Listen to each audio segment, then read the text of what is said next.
devido a algumas limitações da minha voz. Atos 4,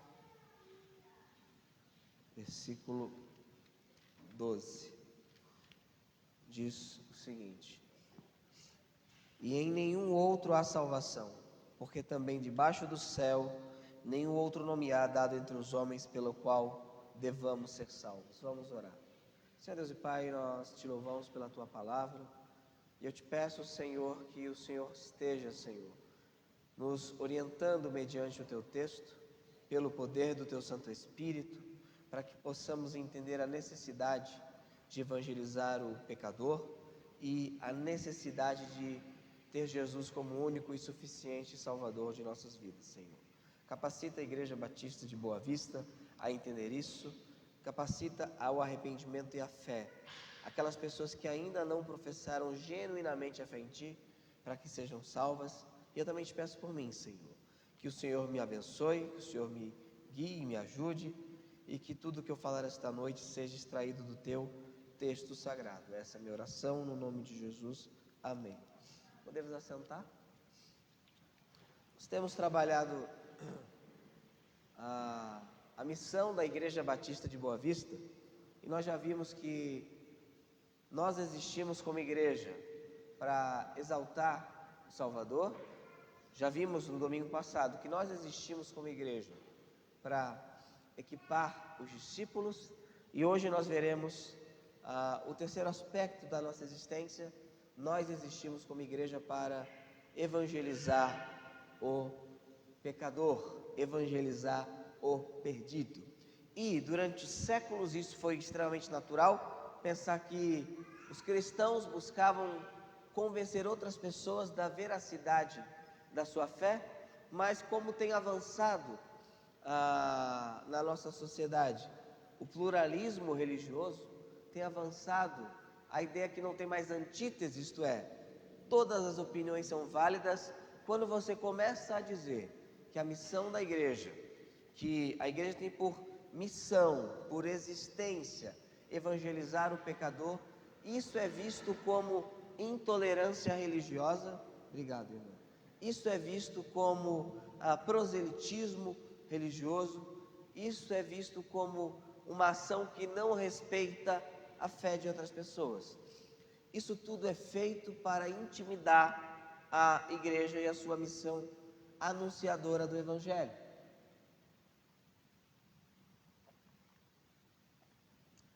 Porém, quando nós vemos o texto bíblico e a história da igreja, nós observamos que a igreja sempre teve um ímpeto missionário. A igreja sempre teve na contracultura. Não tem nada que seja mais contra a cultura do que ser cristão, porque o cristão diz que a sociedade em sua volta está errada, os valores estão errados, e é preciso converter, retornar aos princípios de Deus. Se você observar o texto e o seu contexto aqui desde o capítulo 3 em diante, você vai observar que aqui Pedro e João vão curar um coxo, um aleijado, que estava à beira do templo, e eles vão discursar ao povo dizendo que foi Jesus que curou esse aleijado, este coxo, e eles serão presos, eles serão encarcerados porque estavam pregando, porque estavam falando do Evangelho.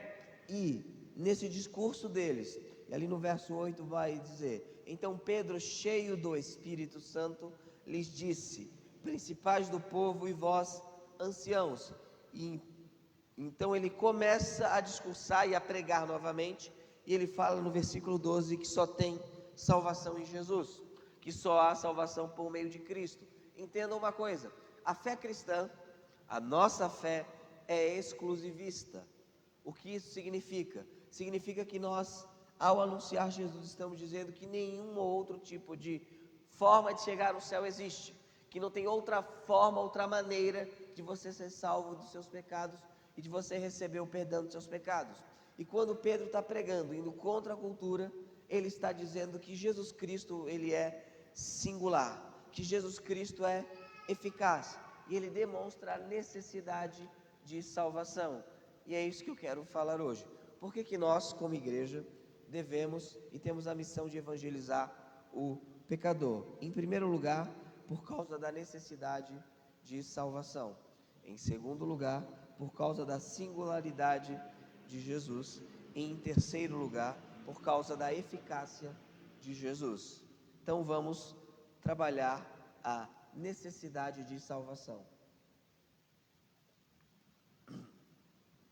Versículo 12, lá no finalzinho diz o seguinte: não há outro nome, nenhum outro nome há dado entre os homens pelo qual devamos ser salvos. Devamos ser salvos. Aí um subjuntivo do infinitivo.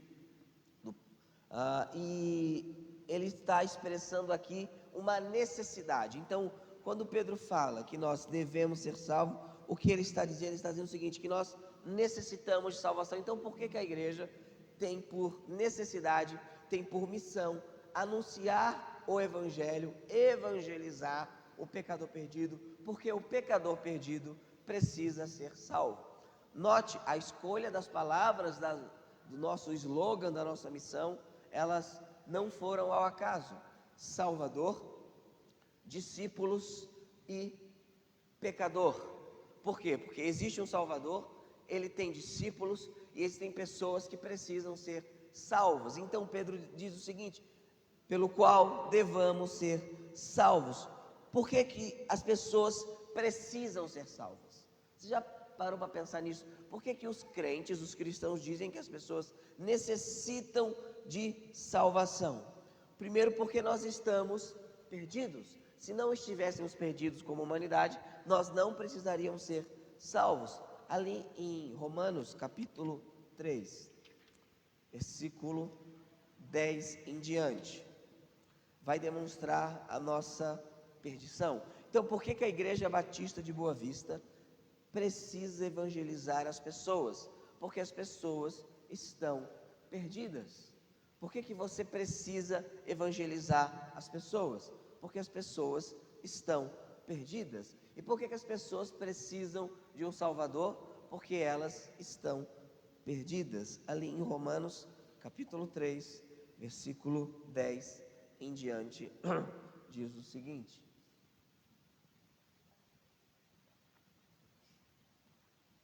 como está escrito, não há um justo, nenhum sequer, não há ninguém que entenda, não há ninguém que busque a Deus.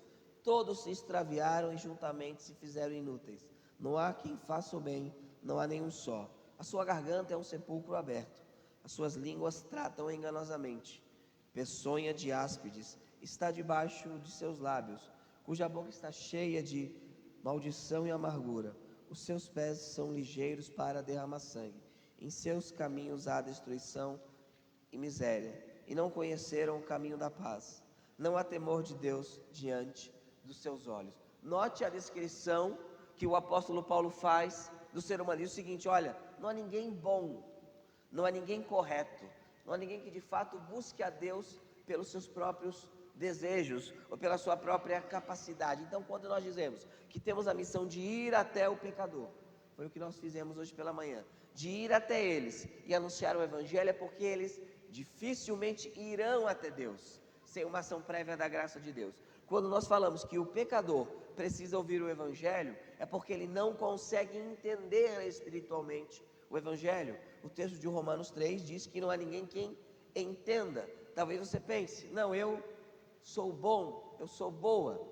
Você vai ter um problema com as escrituras, porque ela diz que não há ninguém que faça o bem, não há ninguém que faça algo que agrade a Deus. Então, qual é o estado das pessoas? O estado das pessoas é um estado de necessidade de salvação, porque elas estão perdidas. Mas não somente isso. Você pode entrar numa rua, você pode entrar num local e se perder. Só que você pode se salvar, você pode achar o caminho, você pode conseguir reverter a situação. Não é o caso da salvação, não é o caso da nossa vida espiritual, porque você não somente está perdido sem Cristo, você é incapaz de se salvar sem o Evangelho. Ali em Gálatas, capítulo 2, versículo 16. Então devemos entender o porquê que essa igreja precisa evangelizar o pecador, porque ele está perdido e ele é incapaz de salvar a si mesmo. Gálatas 2:16.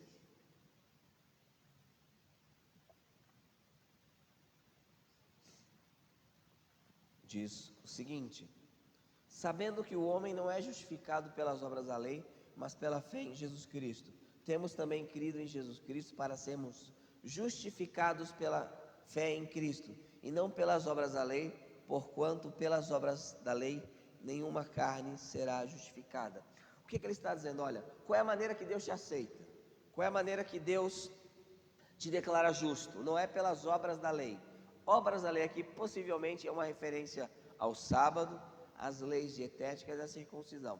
Só que se você olhar na Escritura, você observa que você não consegue atingir o padrão de Deus. Então por que a igreja tem a missão de evangelizar o pecador?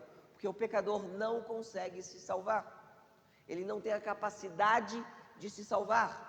O pecador pode, se quiser, subir uma escadaria de 200 degraus em honra a Deus. Isso não vai trazer salvação. O pecador pode, se quiser, fazer grandes sacrifícios. Ele pode doar todos os seus bens. Ele pode fazer várias promessas a várias entidades e divindades. Só que isso não vai trazer salvação. Por quê? Porque ele é incapaz de ter salvação. Por isso que lá em Atos 4:12, Pedro fala que não há nenhum outro nome debaixo da terra que nós devamos ser salvos. Então, qual é a noção que nós temos aqui? Nós temos um fato: nós precisamos ser salvos. Quando uma igreja, ela apenas trabalha socialmente, quando uma igreja, ela apenas se preocupa com a questão social em sua volta, isso o ensino é errado, mas quando ela apenas faz isso, ela está fazendo uma coisa: ela está enviando pessoas de barriga cheia para o inferno. Por isso que nós temos por necessidade entender que, como igreja, temos que evangelizar o pecador. A construção é muito importante, porque nós estamos dando conforto para que as pessoas venham e voltem. Só que isso tudo existe como um meio e não um fim.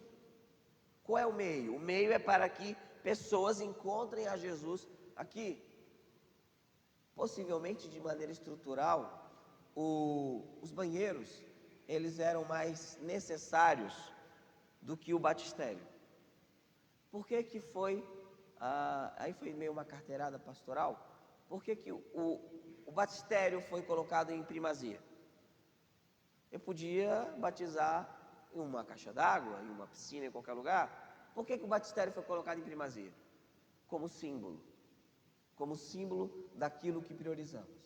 Priorizamos vidas, priorizamos pessoas por quem Jesus morreu e precisam de salvação. E a prioridade de uma igreja que exalta o Salvador, que equipa os discípulos, é evangelizar os perdidos, para que eles sejam salvos, para que eles sejam regenerados. Então, o primeiro aspecto da mensagem de hoje é a necessidade da salvação. Por que nós evangelizamos o pecador? Porque ele precisa ser salvo. Agora, texto de Atos 4:12, que é aqui um sermão de Pedro, ele continua. Ele diz que aqui que em nenhum outro há salvação, porque debaixo do céu nenhum outro nome há dado entre os homens pelo qual devamos ser salvos. Pedro aqui vai tratar da singularidade de Cristo.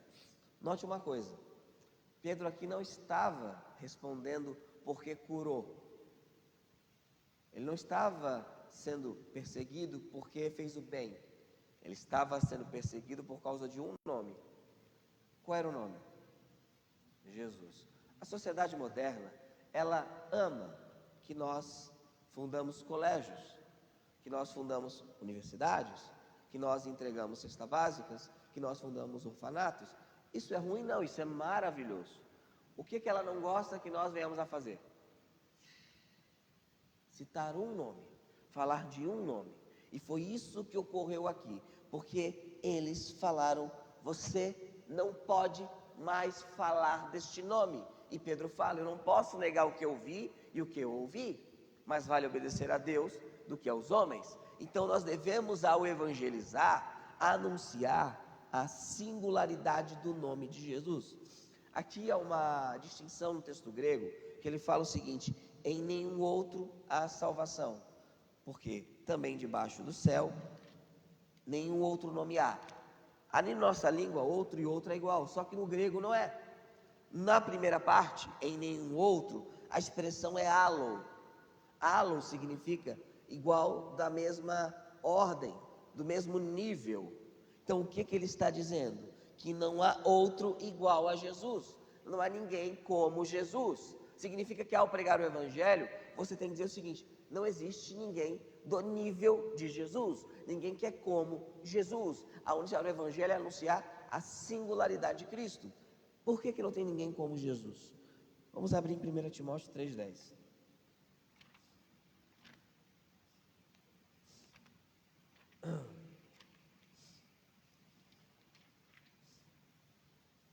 Primeira Timóteo 3,16, desculpa.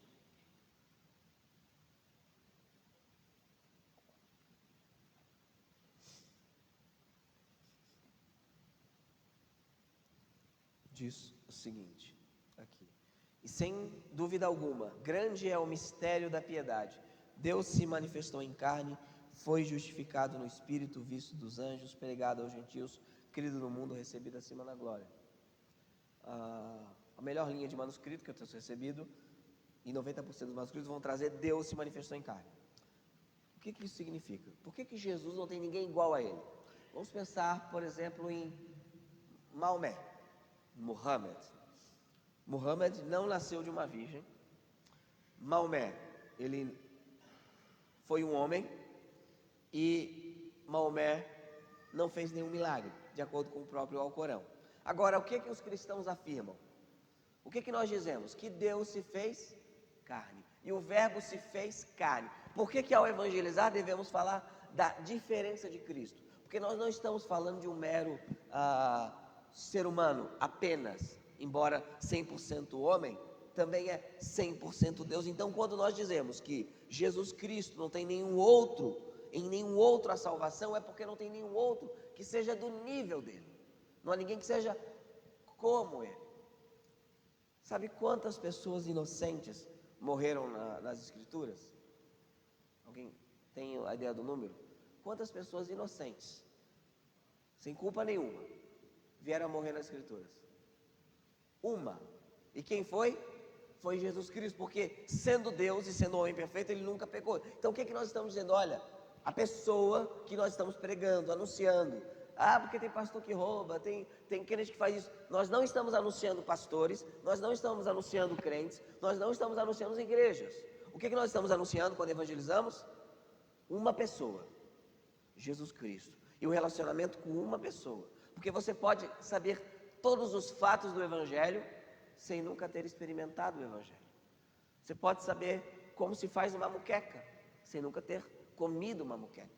Então, quando estamos falando de Jesus, estamos falando de uma pessoa, e esta pessoa é singular, porque é Deus se manifestou em carne. Grande é o mistério da piedade, o mistério da nossa religião. Qual é? Estamos afirmando que Deus veio ao mundo na pessoa de Jesus, e porque Ele é Deus e porque Ele é homem, Ele é o nosso mediador. Ali em 1 Timóteo, capítulo 2,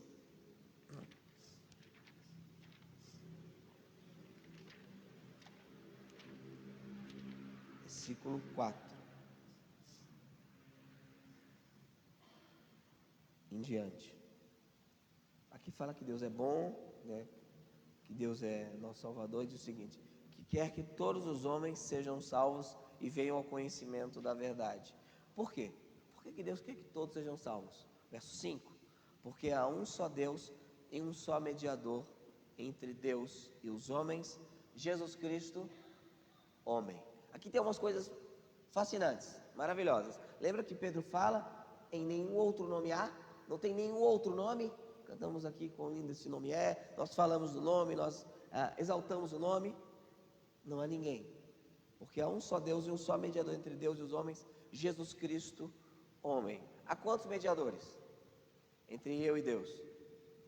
O pastor é o mediador entre você e Deus? A igreja é mediadora entre você e Deus? O apóstolo Paulo é mediador entre você e Deus? Maria é mediador entre você e Deus? Pedro é mediador? Maomé? Buda? A sua inteligência? Quem é o mediador? Quem é que faz o meio de campo? Quem é que faz a ponte entre mim e Deus o Pai?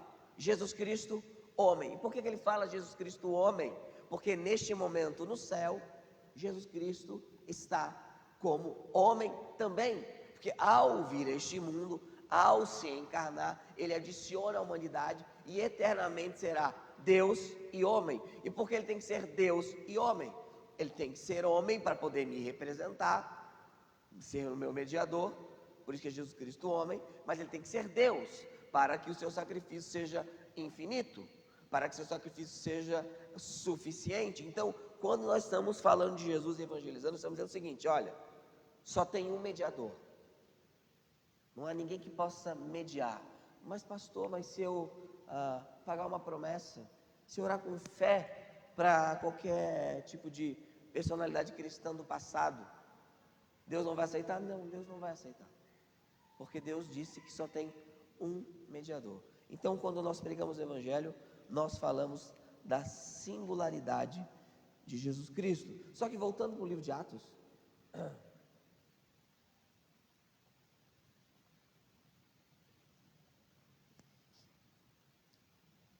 Atos 4:12, ali fala: em nenhum outro há salvação, em nenhum outro aqui há a salvação, porque também debaixo do céu nenhum outro aqui heterói ou héteros nome há.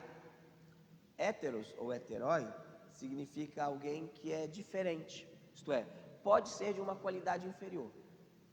Você evangeliza, alguém fala: não tem ninguém como Jesus, não há ninguém como ele. A pessoa fala: mas eu tenho aqui o meu santinho, eu sei que ele não é como Jesus, ele é inferior a Jesus, mas eu tenho fé nele. Mas o que o apóstolo fala? Não tem ninguém do nível dele que pode salvar, mas não tem ninguém abaixo dele que pode salvar. A distinção no grego é muito clara: allo e hétero. Você não tem ninguém como Jesus, mas não tem ninguém abaixo de Jesus, por um motivo muito simples. Ali em Hebreus capítulo 4, versículo 15,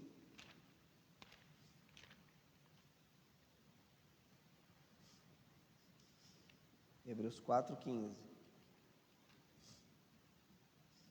diz o seguinte: porque não temos um sumo sacerdote que não possa compadecer-se de nossas fraquezas, porém um que como nós em tudo foi tentado, mas sem pecado. Por que não tem ninguém abaixo de Jesus que é como Jesus? Porque todos os outros, por mais piedosos que fossem, eles fizeram uma coisa. O que eles fizeram? Pecado. Não há ninguém que entenda, não há ninguém que busque a Deus. Todos se extraviaram. Notem uma coisa: a nossa mensagem é preciosa demais para ficar só em nosso coração. Aliás, a nossa mensagem é mais valiosa do que a nossa felicidade. A nossa mensagem é mais valiosa do que o nosso emprego, é mais valiosa do que nossos diplomas, é mais valiosa do que nossa aceitação social, é mais valiosa do que o dinheiro que nós ganhamos, é mais valiosa do que a nossa casa, porque estamos trabalhando com uma mensagem que é perene, que é eterna, que diz a respeito daquele que é singular, daquele que é único, não há ninguém como ele. Por isso que quando nós exortamos, domingo após domingo, para que o pecador se arrependa, não é apenas para que ele frequente a nossa igreja, e nós queremos isso, é óbvio que nós queremos isso, mas é para que ele tenha um relacionamento com um Deus vivo e verdadeiro, que se fez homem e que veio a este mundo. E não há ninguém abaixo, não há ninguém do nível. Você pode orar para alguém que você acredita que está abaixo, mas ele não vai responder, ele não vai conseguir responder, ou ela não vai conseguir responder.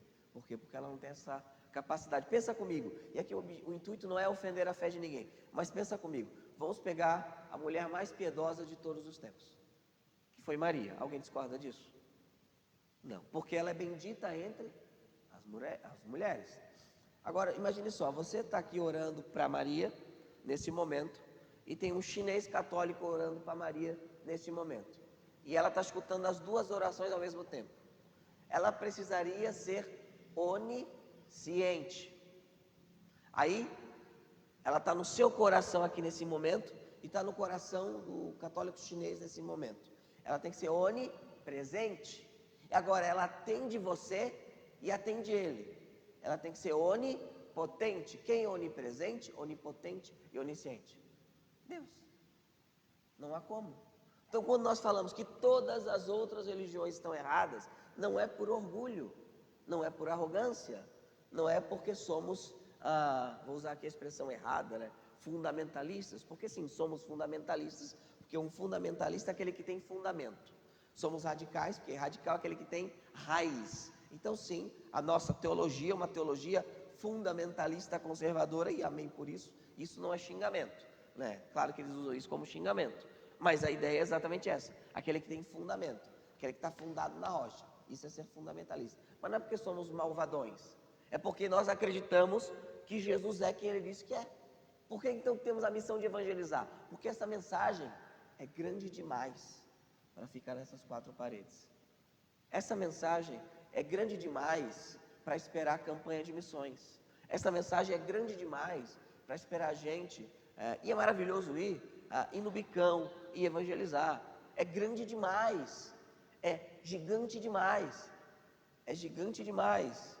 Meu irmão está me ligando, eu vou ter que tirar aqui. Ele quer ver se eu estou vivo, mas já tirei aqui. A mensagem é grande demais. Por quê? Porque em nenhum outro nome há salvação, pelo qual também debaixo do céu, nenhum outro nome há dado entre os homens, pelo qual devamos ser salvos. O que isso nos demonstra? Demonstra que Jesus Cristo, ele é singular, mas ele não é apenas singular, ele também é eficaz. Eficaz. O que isso significa? Olha o que diz aqui o texto: em nenhum outro há salvação, porque também debaixo do céu nenhum outro nome há dado entre os homens pelo qual devamos ser salvos. O que o apóstolo Pedro está dizendo? Que o nome de Jesus salva. Mas note bem, na cultura hebraica o nome não é a pronúncia, é a pessoa. Honrar o nome de Deus não é falar YHWH, o mais próximo seria Jeová, Yahvé, Javé. Não é isso. Honrar o nome é honrar a pessoa. Então, quando ele fala que o nome de Jesus é o nome que salva, ele está falando do quê? Da pronúncia? Não, da pessoa. Está dizendo que Jesus é eficaz. E por que Jesus é eficaz? Ali em 2 Coríntios 5, 19 ao 21.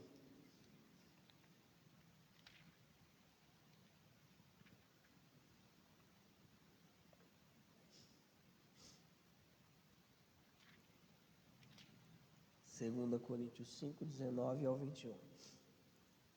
Diz o seguinte: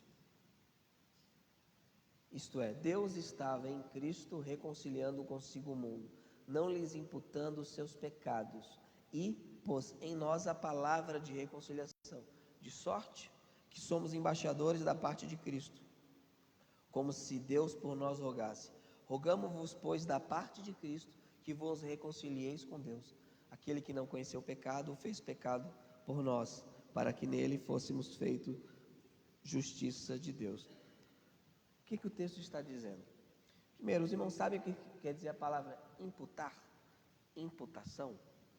Quer dizer o seguinte: imputar é colocar sobre o outro. Ele está me imputando um crime, que ele está dizendo que eu cometi um crime. E quando aqui o texto fala que Deus não imputou os pecados, os meus pecados em mim, significa o seguinte: quando Deus olhou para mim, eu estando em Cristo, quando Deus viu Ele não imputou todas as minhas más ações. É isso que estamos pregando.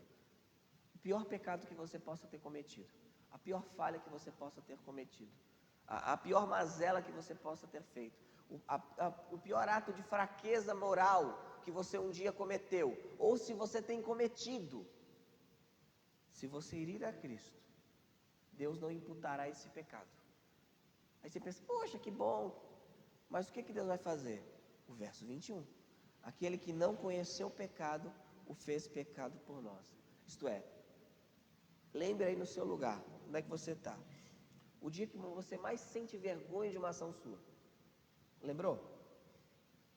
Já lembraram? Não precisa falar, né? Alguém quer aqui na frente falar? Não? Não há necessidade. O dia que você mais sente vergonha daquilo que você fez, Deus olha para você, se você estiver em Cristo, e fala: eu não imputo esse pecado em você. Mas sabe o que Deus faz? Eu imputo esse pecado no meu filho. Eu imputo esse pecado na pessoa bendita do meu filho. Isto é o Evangelho. Por que nós temos a missão de pregar o Evangelho? Porque isso é maravilhoso. Porque nós não dizemos: você tem que orar 5 vezes ao dia em direção à Meca. Isso é uma bobagem. Nós não, você tem que pegar uma cordinha com um monte de bolinha e a maior você ora 10 vezes, a menor você ora 5. Isso a Bíblia não diz. O que a Bíblia diz? Que o seu pior dia, o seu pior pecado, se você estiver em Cristo, Deus não imputa isso em você. Deus não leva em consideração. Quem acusará os escolhidos de Deus? É Deus quem os justifica. Quem nos acusará? Agora, lembra disso, o seu pior pecado é colocado sobre Jesus. E Jesus Cristo sofre, é moído, é arrebentado pelos seus pecados, pelos pecados de toda a humanidade. E o texto aqui continua dizendo o seguinte, isso é maravilhoso, verso 20: de sorte que somos embaixadores da parte de quem? De Cristo, como se Deus por nós. Quando você prega o Evangelho, você roga para que uma pessoa se reconcilie com Deus. Quem está pregando através de você? Deus. É maravilhoso isso. Eu quero ser usado por Deus, prega o Evangelho. Eu quero ser boca de Deus, prega o Evangelho. Eu quero que Deus me use, prega o Evangelho. Quando você prega o Evangelho, a mensagem do Evangelho, não a mensagem de autoajuda, uma mensagem focada no homem, como se o homem fosse o centro de tudo, mas o Evangelho, a mensagem da reconciliação, que Deus está reconciliando pecadores por meio de Cristo. Quando você faz isso, você está sendo boca de Deus, você está sendo usado por Deus. E o texto lá de Atos vai demonstrar também que ele não é somente o meu representante perfeito, porque note bem, quem é que me representa diante de Deus? Jesus. Então quando no dia do juízo e eu ficar diante de Deus, eu tenho muitos pecados, não sei os irmãos, eu tenho muitos pecados. Quem vai me representar vai ser o Senhor Jesus. Agora, por quê? Porque Ele pagou a nossa dívida. Por isso que Pedro fala, não tem outro nome, não tem outro nome igual a Jesus Cristo. Jesus morreu por quem?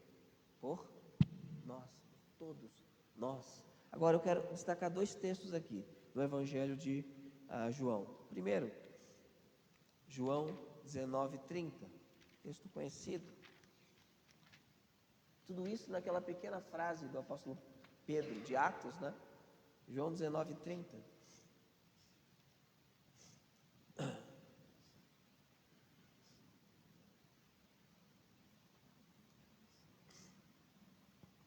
Diz o seguinte: e quando Jesus tomou o vinagre, disse: está consumado, inclinando a cabeça, entregou o Espírito.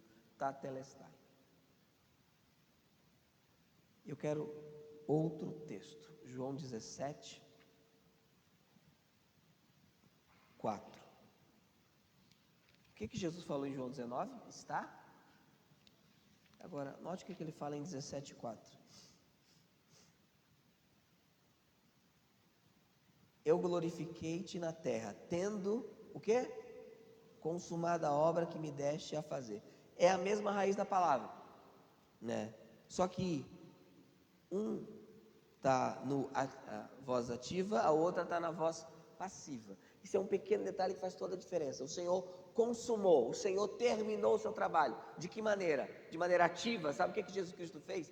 Ele viveu de maneira perfeita e obediente à lei de Deus. Ele fala: Deus, o Pai, eu consumei a sua obra que me desse para fazer. Por que Jesus Cristo não veio direto, encarnou e já foi direto para a cruz para morrer? Porque ele não tinha que apenas morrer, ele tinha que viver. Significa que Cristo, ele consumou de maneira ativa a lei de Deus. Sabe a lei que você não consegue guardar? Que você não consegue cumprir? Que você falha? Que você no início do ano, que na virada na igreja, Senhor, esse ano, eu vou orar mais. Você não tem conseguido? Senhor, esse ano eu vou ser mais paciente. Senhor, esse ano eu vou ser mais engajada na tua obra, eu vou ser um filho melhor, uma filha melhor, um pai melhor, uma esposa melhor. Senhor, esse ano eu vou te obedecer mais. E você não conseguiu? Sabe? Jesus Cristo conseguiu. É obediência ativa. Cristo obedece perfeitamente à lei. Então, quando nós evangelizamos, falamos o seguinte: olha, você que não consegue obedecer à lei, você que não consegue guardar a lei, Cristo fez isso por você, de maneira perfeita. Por isso que Ele consumou. Agora, essa é a obediência ativa, mas tem obediência passiva. Porque você tinha que obedecer à lei de maneira perfeita, e você não conseguiu. Agora, Cristo obedece passivamente, que é o quê? Obedecer passivamente é o sofrimento. De uma maneira, ativamente, Ele obedece e Ele vive de maneira santa. Agora, Ele se rende e aceita o sofrimento. Por isso que Ele fala a Pilatos: você acha que tem poder sobre mim? Se eu rogasse a meu Pai, teria 12 legiões de anjos aqui. Não tens poder nenhum, se do alto não tivesse sido dado. Agora Cristo, de maneira passiva, Ele se entrega ao sofrimento, se entrega à morte, morte de cruz. E Ele fala o seguinte, na cruz: está consumado, tetelestai. Tetelestai significa completado, né? Só que nas antigas promissórias, nos boletos da Roma antiga e da Judéia antiga, quando você ia pagar alguma coisa, eles escreviam tetelestai, está consumado, ou está pago. O que o Senhor então falou na cruz? Está pago. O que está pago? A sua dívida, a minha dívida. Por isso que é evangelho, boa notícia. Qual é a boa notícia? Que a sua dívida gigantesca para com Deus foi quitada. Vou falar algo aqui que alguns podem se chocar. Nenhuma pessoa aqui sentada, e isso inclui eu em pé, merece ser salvo. Nenhuma pessoa que está aqui merece as graças e bênçãos de Deus. Por que nós recebemos? Porque está consumado. Por isso que Pedro, diante da surra, diante da prisão, o mesmo Pedro, voltando para Atos capítulo 4, verso 12, o mesmo Pedro e João, Pedro que negou Jesus 3 vezes, uma delas na frente de uma empregada, o mesmo Pedro, diante do Sinédrio, fala: não tem salvação em nenhum outro pelo qual devamos ser salvos. Não existe forma de se salvar, não existe outra maneira. Por que Pedro fala isso? Porque ele viu que o seu Senhor foi morto e ressurgiu dos mortos, e ele viu de fato que tinha sido pago. E note uma coisa bem interessante aqui no texto, no contexto inteiro aqui. Eles não estão dizendo que o milagre é mentira. O aleijado estava andando, não tinha o que fazer. O que eles falam? Não fala desse nome. E evangelismo é isso. Você pode arrumar um emprego para alguém, você pode ajudar a passar na universidade, você pode abençoar uma pessoa de muitas maneiras. Inclusive, você pode, se Deus assim te usar, curar alguém. Tudo isso é abaixo do que Pedro está dizendo. Porque a cura aqui foi só um meio, um sinal para ele falar de Jesus Cristo. Então, por que a Igreja Batista de Boa Vista existe para pregar o Evangelho, para anunciar o Evangelho, para evangelizar o pecador? Por quê? Porque foi isso que Deus nos deu como legado, a nossa missão. O maior legado de uma igreja, que fica para a história, não é o tamanho do seu templo, é quantas vidas foram impactadas. Vocês conhecem o Tabernáculo Metropolitano de Londres? É um dos locais que eu quero visitar um dia. O Tabernáculo Metropolitano de Londres é a igreja daquele que é um dos meus mentores, Spurgeon. Agora, o Tabernáculo Metropolitano de Londres hoje recebe muito menos gente que um dia recebeu. Mas qual é o grande legado do Spurgeon? É o Tabernáculo Metropolitano de Londres? Não. São as dezenas de milhares de pessoas que foram convertidas pelo Senhor diante do seu ministério. O maior legado de uma igreja é: olha, eu me converti naquela igreja. A pessoa se mudou, está morando não sei aonde. Eu me converti naquela igreja. Eu me converti através daquele povo. Aquele povo evangelizou para mim. Aquele povo pregou para mim. Eu estava mal, ou estava feliz, não via nada de errado na minha vida. Até que eu vi que eu era um pecador miserável. Estava tudo dando certo na minha vida. Está tudo maravilhoso. Casa nova, carro novo, maravilhoso. Mas eu vi que precisava de Cristo. Ou estava tudo dando errado. E eu vi que precisava de Cristo. Esse é o maior legado de uma igreja. Que a gente possa cumprir esse legado. Mas como é que nós cumprimos esse legado? Primeiro, dando honra a quem deve ser honrado. Exaltando quem? O Salvador. Segundo, nós precisamos estar equipados. Por isso, equipar os discípulos. Para que então a gente possa fazer o quê? Evangelizar os perdidos.